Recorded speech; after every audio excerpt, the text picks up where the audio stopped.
Where do I hang these paintings? On my heart or on my thigh? Which will slide closer to that dead-beaten sky? Which will bleed less when I drill, when I aim? I don't want to clean up after. Points of emotional distortion, a kaleidoscope of feelings, sometimes uplifting, sometimes disappointing, faithfully turning fluidity into a numb fuselage of sobriety. I make a sudden night move, nothing to do with me, triggered by something. I leave the table of chattering. I search for friends in my purse. 2 sips later, I'm a deer in the headlights of a total stranger's Ferrari, stunned by the bright light, that I wake up to day and night, coming from that square cavity, that multifunctional space behind that bathroom mirror where bottles of distilled purity wait to accelerate through me. So what's applied internally should be applied externally, no? So I simulate the power, the gravity of that flower in that multifunctional space with a dazed, confused face until my tongue gives way, monolithic mesh all over the floor, my structure exposed so raw. So I try to rationalize my head with a plan, with a realistic budget, so the inside and the outside speak in one voice, one method.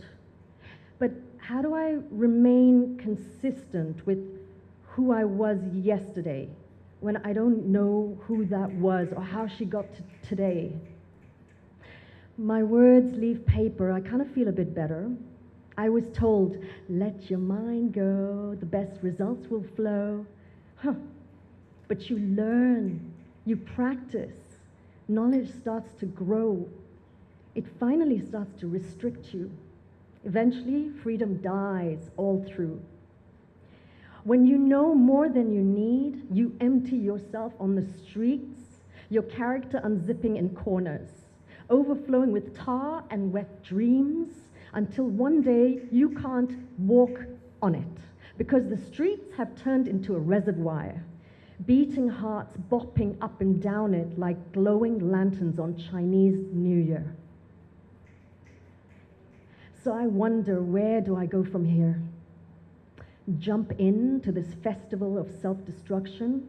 The water, my only competition? Its free spirit, its moving current, its energy will ultimately win.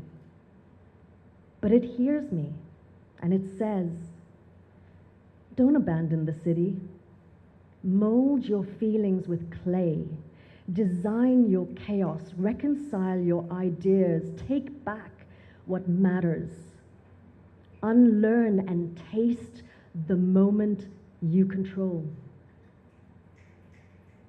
So I open my eyes. I look around. I'm standing at the edge of a pavilion in the desert, shaded from the sun.